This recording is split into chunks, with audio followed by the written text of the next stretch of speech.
अस्सलाम वालेकुम, welcome back to Zoho Books online course.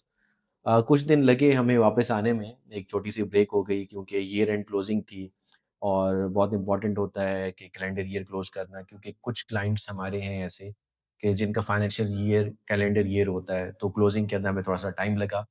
But we are back और आज का हम सेशन स्टार्ट करने लगे हैं यूज़र्स एंड रोल्स पर। यूज़र्स एंड रोल्स की सेटिंग हमारे सॉफ्टवेयर की सिक्योरिटी हो, ऑडिट हो या कंट्रोल के हवाले से बहुत इम्पोर्टेंस रखती है। क्योंकि यही वो एरिया है जहाँ पर आप अपने सॉफ्टवेयर का एक्सेस किसी को देने जा रहे हैं। तो थोड़ा-सा स्टार्ट करने से पहले, स्क्रीन शेयर करने से पहले मैं आपको कुछ इंडस्ट्री की बेस्ट प्रैक्टिसेज़ बता देता हूँ, यूज़र्स और रोल्स को लेकर। नंबर 1, आपके जितने भी यूज़र्स या जितना भी आपका स्टाफ है, जो सॉफ्टवेयर पर काम करता है, आपने उनको हर किसी को अलग-अलग यूज़र क्रिएट करके देना है। यानी कि उनके पास अपना डेडिकेटेड एक्सेस होना चाहिए। कोई किसी की आईडी को यूज़ ना करे।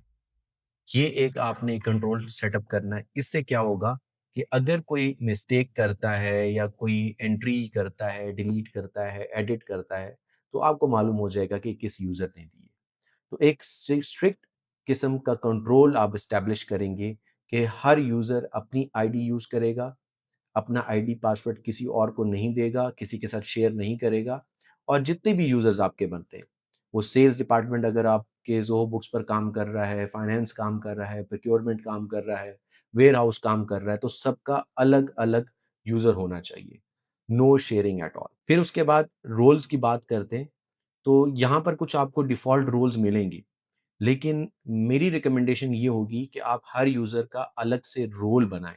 रोल क्या होते हैं? बेसिकली रोल जो है वो परमिशन सेट्स होते हैं या परमिशन प्रोफ़ाइल होती है कि किसको कितना एक्सेस दिया गया है सॉफ्टवेयर का। तो उसके लिए आप हर किसी का अलग से रोल बनाएँ।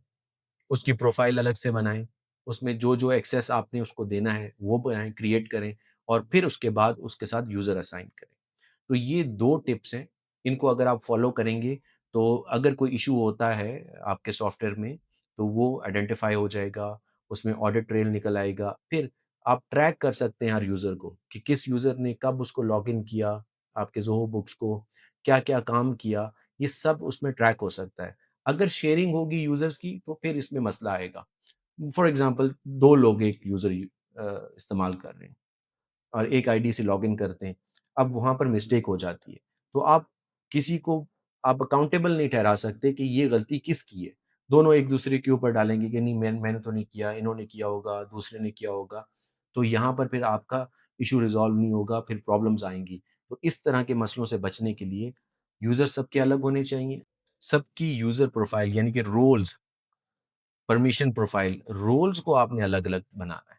तो हम चलते हैं स्क्रीन की तरफ और यूज़र्स कैसे क्रिएट करते हैं और उनके रोल्स कैसे क्रिएट किए जाते हैं, वो आज सीखेंगे। ऑर्गेनाइज़ेशन सेटिंग्स में हमारे पास दूसरा सेक्शन है यूज़र्स एंड रोल्स का। आइए इस पर चलते हैं।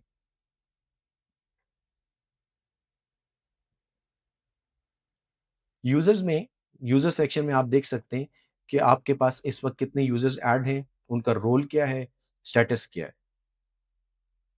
अब रोल्स की तरफ चलते हैं। सबसे पहला काम आपका होना चाहिए कि आप रोल की प्रोफाइल बनाएँ।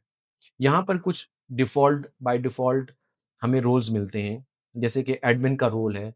अब एडमिन का जो रोल है, अगर यूज़र एडमिन का होगा, यानी कि इस रोल का होगा एडमिन का, तो उसके पास अनरिस्ट्रिक्टेड एक्सेस होगा, तमाम मॉड्यूल्स का। वो सब्सक्रिप्शन भी देख सकेगा, वो यूज़र असाइन भी कर सकेगा, सब कुछ वो कर सकता है, क्योंकि वो एडमिन है। उसके बाद दूसरा रोल हमारे पास स्टाफ़ का आता है। इसके पास भी तमाम मॉड्यूल्स का एक्सेस है, लेकिन रिपोर्ट्स नहीं है, सेटिंग्स नहीं है और अकाउंटेंट का सेक्शन इसके पास नहीं। फिर स्टाफ असाइन्ड कस्टमर्स ओनली ये एक रोल है। इसमें आपको तमाम एक्सेस मिलता है हर मॉड्यूल का, transactions, data of assigned customers, all vendors except banking, reports, settings and accountants. और फिर उसके बाद टाइम शीट स्टाफ है। ये यहाँ पर आप अपना टाइम जो है वो लॉग कर सकते हैं और ऐड कर सकते हैं अपना टाइम को, उसके लिए ये रोल दिए गए।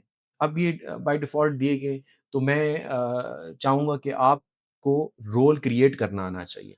तो हम क्या करने जा रहे हैं, हम एक रोल क्रिएट करेंगे और आप अकॉर्डिंग टू योर रिक्वायरमेंट आप उन रोल को चेंज करके न्यू रोल्स बना सकेंगे। तो चलते हैं हम रोल की तरफ, वहाँ पर देखते हैं कि रोल्स कैसे क्रिएट करते हैं। न्यू रोल, तो आपने रोल पर जाना है और न्यू रोल क्लिक करना है। अब रोल्स की बात हो तो आपके जितने भी यूज़र्स होंगे उनके डिफरेंट रोल्स होंगे। कोई इनवॉइस बना रहा होगा, कोई अप्रूव कर रहा होगा, कोई उसको एडिट कर रहा होगा। सो आपने सबसे पहले अपने यूज़र्स को सामने रखना है और देखना है कि किस यूज़र के पास एक्चुअली क्या रोल आपने उसको असाइन किया हुआ है। वही रोल आपने यहाँ पर रोल क्रिएट कर देना है। उसको वही एक्सेस देना है जो आप उसको देना चाह रहे हैं, जो उसकी जॉब डिस्क्रिप्शन में है, जो उसकी ड्यूटीज़ के अंदर है या जितना एक्सेस उसको मिलना चाहिए, जितनी अथॉरिटी उसको मिलनी चाहिए, वो सब आप उसके अंदर ऐड करेंगे। तो रोल की तरफ चलते हैं और अगेन मैं यूज़र्स पर इसलिए ज़्यादा फ़ोकस कर रहा हूँ कि आपके मल्टीपल यूज़र्स हैं, कुछ सेल्स के यूज़र्स हैं, कुछ अकाउंट्स के हैं, वेयरहाउस का है, प्रोक्योरमेंट का है, तो हर किसी को आपने एक्सेस दिया हुआ है। तो आपने बहुत ध्यान से रिस्ट्रिक्ट करना है उनके रोल को और सिर्फ़ उतना एक्सेस देना है जितनी उनकी रिक्वायरमेंट है। तो बेस्ट प्रैक्टिस ये है कि रोल क्रिएट किया जाए और रोल क्रिएट करने के बाद जो-जो एक्सेस आप यहाँ पर दे रहे हैं, वो आप एक्सेस देने के बाद मैनेजमेंट से या उनके मैनेजर से उसकी अप्रूवल करवा लें, कि ये इस यूज़र को ये रोल मिल रहा है, ताकि कल को कोई इश्यू आता है, जब आपको बाद में पता चलता है कि उसके पास ये एक्सेस नहीं होना चाहिए था और उसको आप एक्सेस दे देते हैं और उस एक्सेस को उसका मिसयूज़ करता है, तो उसके लिए आपके पास एक डॉक्यूमेंट एविडेंस होना चाहिए कि ये रोल जो भी उसको दिया गया था, वो अप्रूव्ड है। तो हम रोल एक क्रिएट करने जा रहे हैं। अच्छा, इसके अंदर मैं आपको सबसे पहले एक्सप्लेन करूँगा कि रोल्स के अंदर जो-जो एक्सेस मिलता है, जो परमिशंस मिलती हैं, वो क्या हैं? उनका ऑब्जेक्टिव क्या है? और वो किस तरह रोल के अंदर उनको यूज़ किया जाता है? तो हम इन सब को डिस्कस कर लेते हैं, उसके बाद फिर आप अपने यूज़र के मुताबिक उनको वो एक्सेस देना है, नहीं देना, वो सिंपल एक क्लिक को करते हुए आप वो एक रोल सेटअप कर पाएँगे।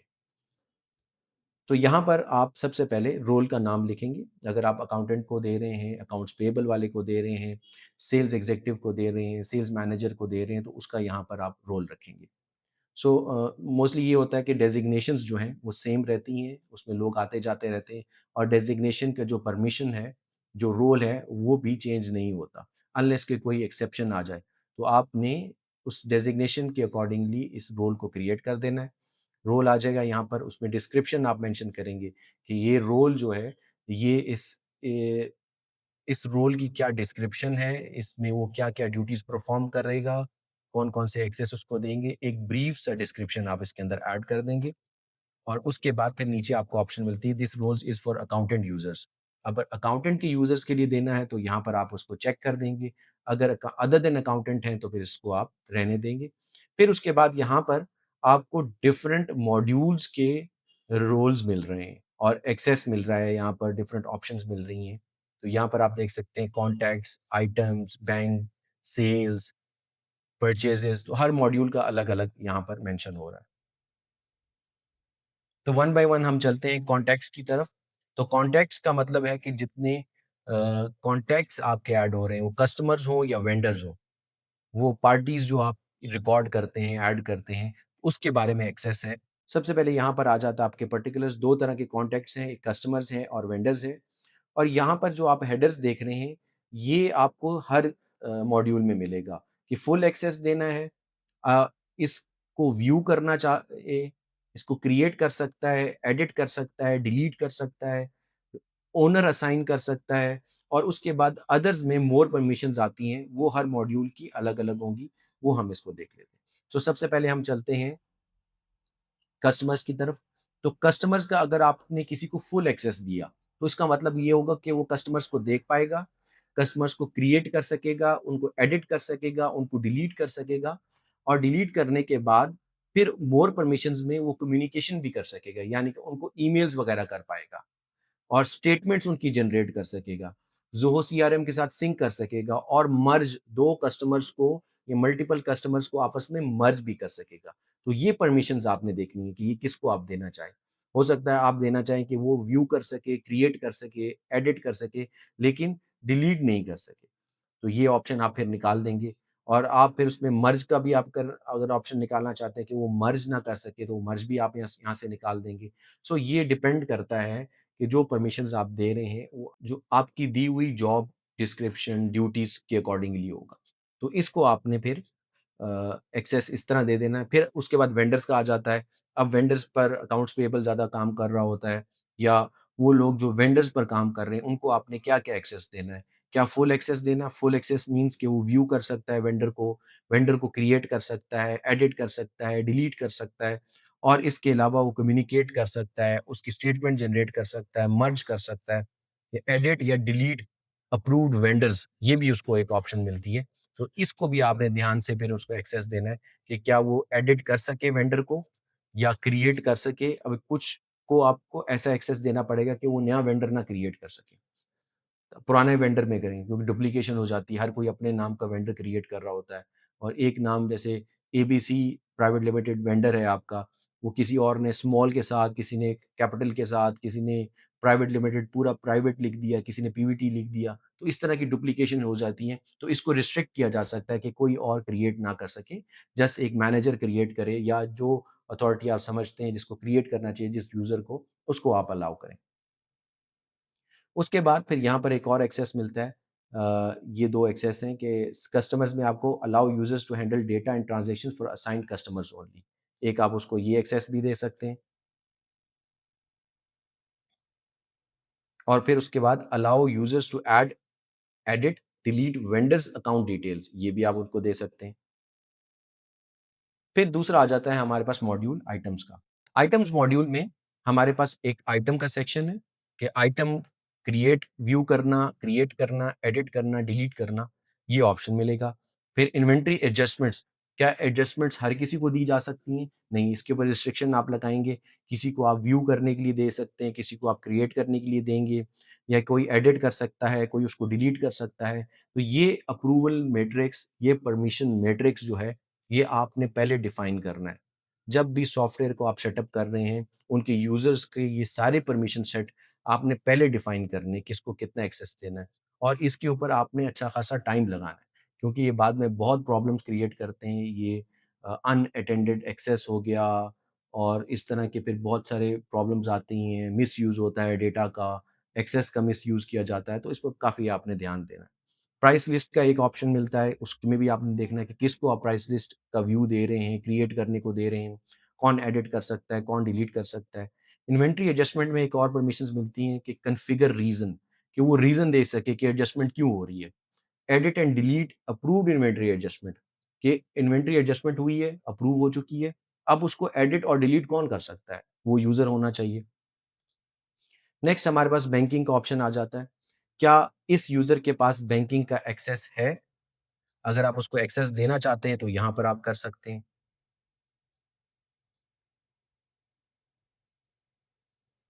फुल एक्सेस देना है, view, banking, create, edit, delete, और मोर परमिशन में रिकंसिलिएशन कौन करेगा, बैंक ट्रांज़ैक्शंस कौन मैनेज करेगा, बैंक फीड्स कौन मैनेज करेगा, तो ये भी आपने यूज़र के हिसाब से देना है। अब जैसे कि एक इन्वेंटरी का यूज़र है, उसका बैंकिंग के साथ कोई ताल्लुक नहीं है, आप उसको निकाल दें। नेक्स्ट हमारे पास सेल्स मॉड्यूल आ जाता है। सेल्स मॉड्यूल में हमारे पास सबसे पहले इनवॉइसेज़ हैं।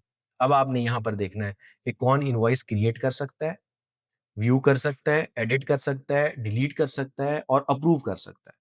हो सकता है कि आपने एक सेल्स एग्ज़ीक्यूटिव रखा हो, तो आप उसको व्यू करने के लिए, क्रिएट करने के लिए और एडिट करने के लिए एक्सेस दे सकते हैं, लेकिन वो डिलीट ना करे इनवॉइसेज़ को। अप्रूव वो नहीं करेगा, अप्रूव उसका मैनेजर करेगा। तो जो मैनेजर का रोल होए आएगा, तो वहाँ पर आप अप्रूव को अलाउ कर देंगे।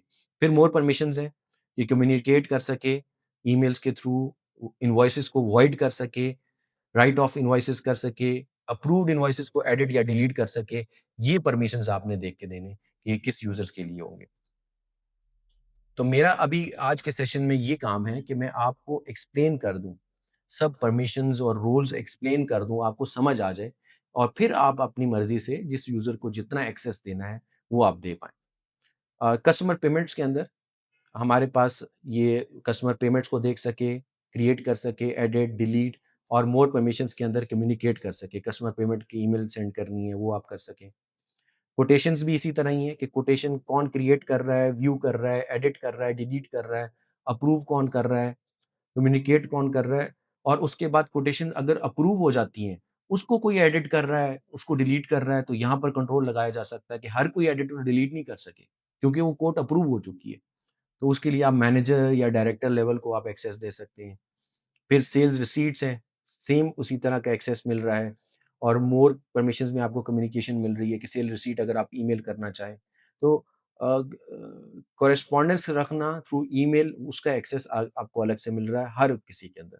सेल्स ऑर्डर का भी इसी तरह ही है, और यहाँ पर आपको edit and delete approved sales order का भी मिल रहा है। एक सेल्स ऑर्डर है, अप्रूव हो चुका है, अगर उसको कोई एडिट कर रहा है, क्या रीज़न है उसकी?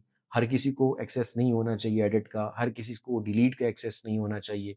इस पर आपने कंट्रोल्स रखने हैं। फिर उसके बाद क्रेडिट नोट्स हैं, क्रेडिट नोट्स के अंदर कम्युनिकेशन, रिफंड। अब रिफंड हर कोई अप्लाई ना करे, एग्ज़ीक्यूट नहीं करे, प्रोसेस हर किसी को प्रोसेस नहीं अलाउ होना चाहिए कि रिफंड प्रोसेस कर सके। इसी तरह एडिट और डिलीट भी, ये भी आपने रिस्ट्रिक्ट करना है।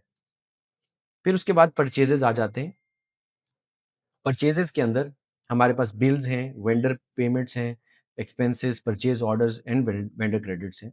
तो बिल्स के अंदर हमारे पास वही सेम ऑप्शन है जो सब में मिल रहा है हमें, और उसके बाद मोर परमिशन में बिल्स को वॉइड करना। बिल आ गया, ज़ोहो में एंटर हो गया, अब वो बिल नहीं पे करना या गलत एंटर हो गया, उसको वॉइड करना है। एडिट एंड डिलीट करना है, ये एक्सेस आपने देखना है कि किसको दिया जा सकता है। वेंडर पेमेंट्स के में भी एक एडिशनल है कि एडिट और डिलीट अप्रूव वेंडर पेमेंट्स हैं। एक्सपेंसेस, कौन एक्सपेंस व्यू कर सकता है, क्रिएट कर सकता है, एडिट कर सकता है। ये इसी तरह ज़्यादातर अकाउंट्स पेएबल यूज़ हो रहा है यहाँ पर। फिर परचेज़ ऑर्डर किसने ऐड करना है? अब हो सकता है कि आपने एक प्रोक्योरमेंट का यूज़र रखा हुआ है जो सिर्फ़ परचेज़ ऑर्डर इश्यू करता है, उसको सिर्फ़ आप परचेज़ ऑर्डर का एक्सेस देंगे। परमिशंस के अंदर हमारे पास वही सेम परमिशंस आ जाती हैं।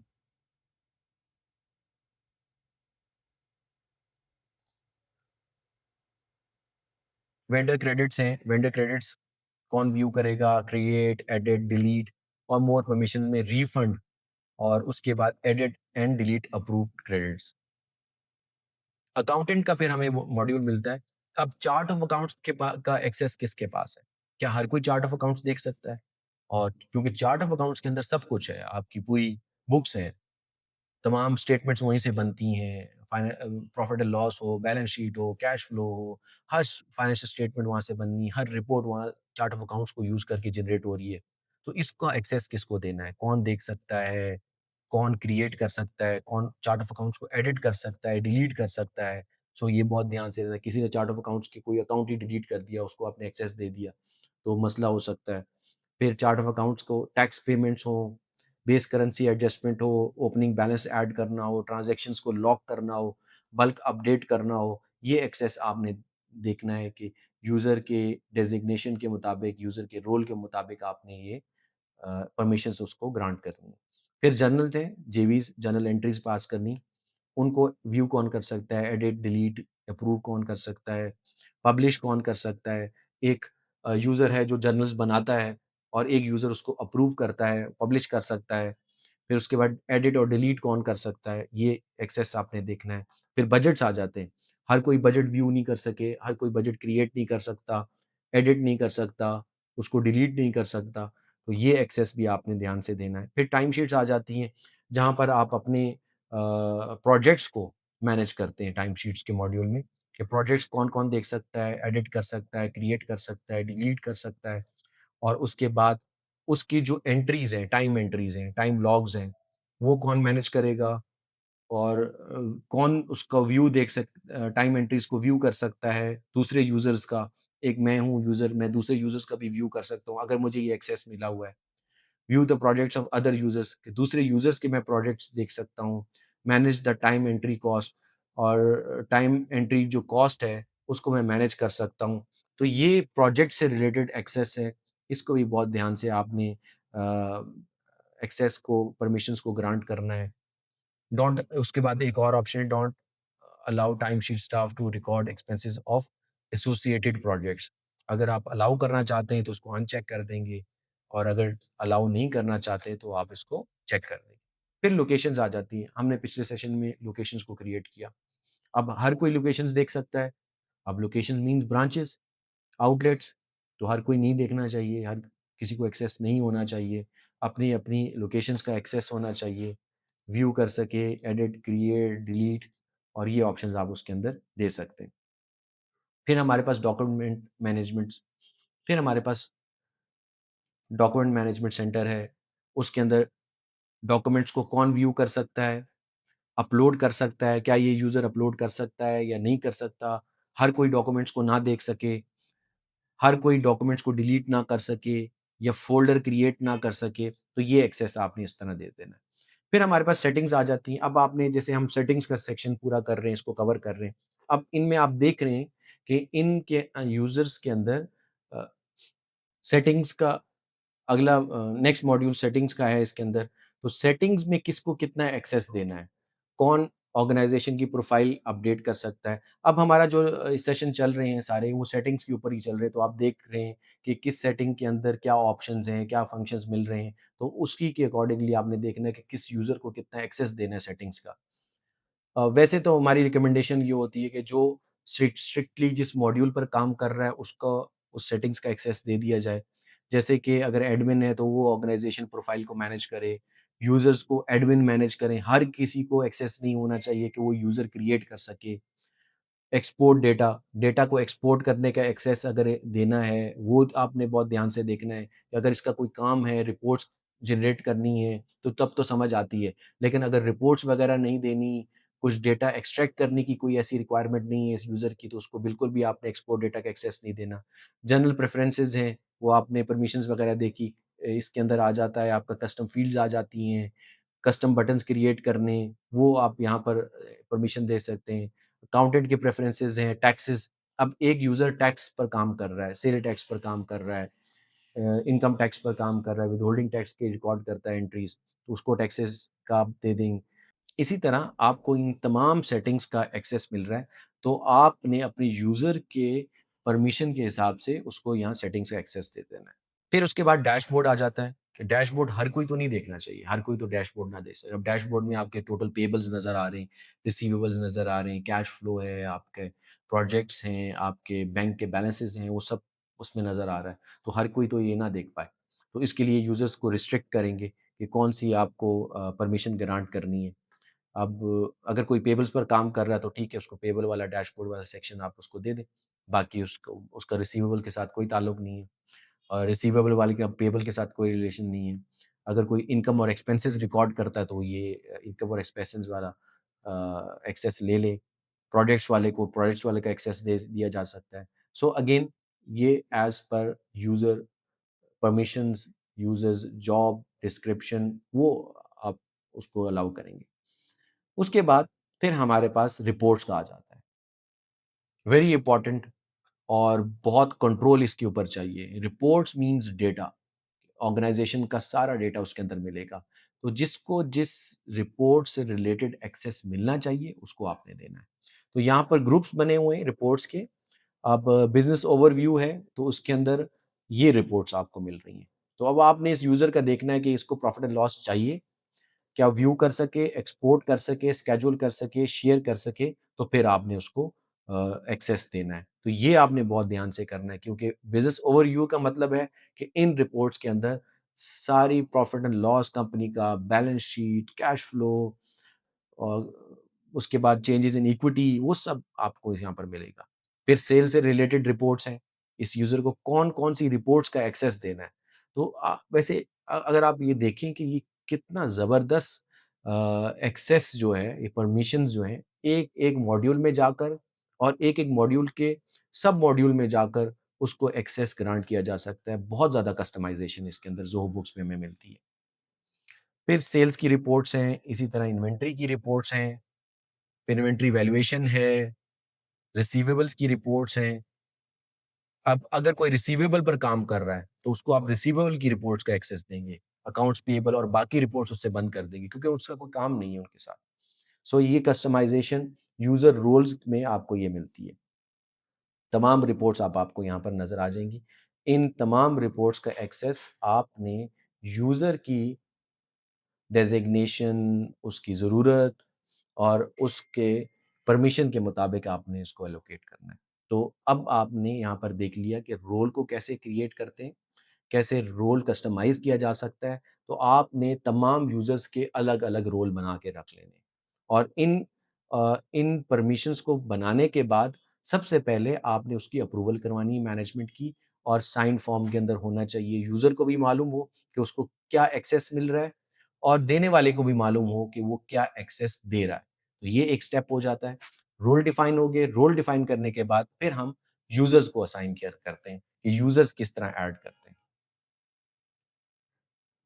यूज़र्स ऐड करने के लिए हम सबसे पहले यूज़र में जाते हैं। यूज़र सिंपल आपका एम्प्लॉयी है, आपका स्टाफ है, और वो इंडिविजुअल है जो आपके सॉफ्टवेयर पर काम कर रहा है और उसको एक अपना डेडिकेटेड एक्सेस चाहिए। तो उसके लिए यहाँ पर आप अपना यूज़र इनवाइट करेंगे, उसका कंप्लीट नेम लिखेंगे,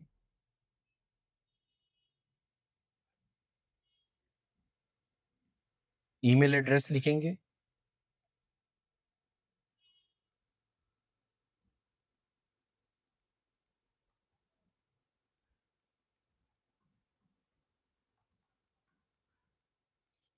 और उसके बाद जो रोल आपने उसके लिए क्रिएट किया है, उसको सिलेक्ट कर देंगे। अब सपोज़ अगर स्टाफ का रोल आपने उसके लिए क्रिएट किया है, तो ये सिलेक्ट कर देंगे, सेव एंड कंटिन्यू करेंगे, तो ये एक्सेस उसके पास जाएगा और उससे पहले पूछेगा कि इसको एक्सेस किसका देना है? हेड ऑफ़िस का देना है, लाहौर ब्रांच का देना है, या कराची ऑफ़िस का देना है? तो मैं इसको एक्सेस को रिस्ट्रिक्ट करता हूँ और सिर्फ़ हेड ऑफ़िस का इसको एक्सेस दे रहा हूँ, और डिफ़ॉल्ट बिज़नेस लोकेशन भी हेड ऑफ़िस की होगी, और वेयरहाउस भी अगर हेड ऑफिस का है तो वो हेड ऑफिस का सिलेक्ट होगा, और इस तरह मैं सेंड इनवाइट कर दूंगा।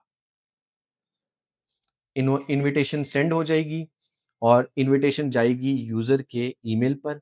वो ईमेल को ओपन करेगा, इनवाइट एक्सेप्ट करेगा, एक्सेप्ट करने के बाद उसका ज़ोहो लॉगिन हो जाएगा।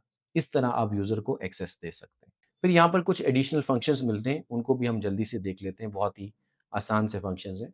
जैसे कि ये मैं इस यूज़र को ओपन करता हूँ, तो यहाँ पर उसकी मोर डिटेल्स नज़र आ रही हैं, उसको एक्सेस नज़र आ रहा है कि उसको कहाँ-कहाँ का एक्सेस मिला हुआ है, किस-किस लोकेशन का एक्सेस है, उसका ईमेल क्या है, नाम क्या है, रोल क्या है उसके पास, और रीसेंट एक्टिविटीज़ क्या आ रही हैं। वो जो-जो एक्टिविटी यहाँ पर करेगा, वो यहाँ पर शो हो जाएगी। अगर मैं इस यूज़र का देखूँ, रीसेंट एक्टिविटी ये आ रही है कि यूज़र ऐड हुआ, इन्विटेशन हुई, और ये सब यहाँ पर शो कर रहा है। अगर मैं इसको एडिट करना चाहता हूँ, तो मैं यहाँ से क्लिक करके इसको एडिट कर सकता हूँ, यानी कि इसका रोल अगर मैंने चेंज करना है, मैं वो कर सकता हूँ, इसके नाम को चेंज कर सकता हूँ, और ईमेल इसका मैं चेंज कर सकता हूँ। फिर उसके बाद एक और ऑप्शन हमें मिलती है कि इनएक्टिव। सपोज़ ये यूज़र अब काम कर रहा था, करते हुए, इसके बाद ये यूज़र चला गया, ऑर्गनाइज़ेशन छोड़ गया, तो आप इस यूज़र को इनएक्टिव कर देंगे, और उसके बाद अगर आप इसको डिलीट करना चाहें, तो डिलीट भी कर देंगे।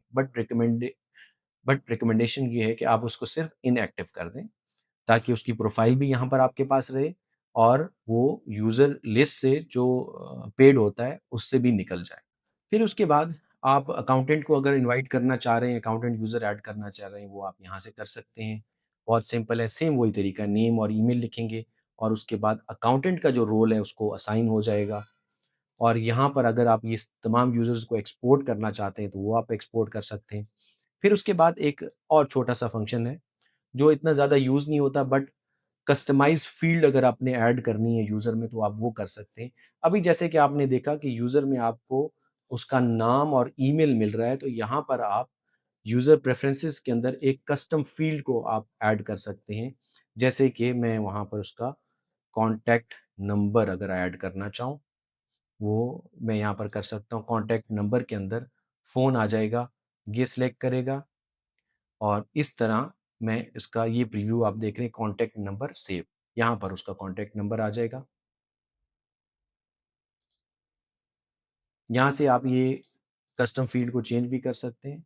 गोइंग बैक, अब यूज़र के अंदर अगर मैं जाऊँ, इसको मैं एडिट करूँ, तो यहाँ पर मुझे एक और फ़ील्ड मिल गई है कॉन्टैक्ट नंबर की। तो इस तरह आप जो कस्टम फ़ील्ड्स हैं उनको भी आप इंक्लूड कर सकते हैं, अगर आपकी कोई ऐसी रिक्वायरमेंट है।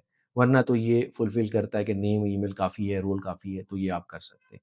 एनीवेज़, अगर आपकी कोई रिक्वायरमेंट है कस्टम, तो वो भी आप ऐड कर सकते हैं। तो इस सेशन में आपने देखा कि आप रोल्स को कैसे डिफाइन कर सकते हैं, रोल्स की प्रोफाइल किस तरह बना सकते हैं और उसमें फिर हमने हर परमिशन को वन बाय वन कवर किया, ताकि आपको क्लैरिटी मिल जाए किस यूज़र को क्या रोल असाइन करना है। फिर यूज़र्स कैसे क्रिएट होते हैं और उनको एडिट किए कैसे किया जा सकता है, इनएक्टिव कैसे करना है और किस तरह उनको एक्सपोर्ट करना है, वो सब हमने कवर किया। तो इन शॉर्ट अब यूज़र क्रिएट करना, रोल्स डिफाइन करना अब आपके लिए मुश्किल नहीं होगा। तो इस सेशन की आपने प्रैक्टिस करनी है। आपके पास ऑलरेडी जो ज़ोहो की आईडीज़ हैं उसमें जाएँ, उसके अंदर एक किसी और यूज़र को एक्सेस दें और just play with Zoho books.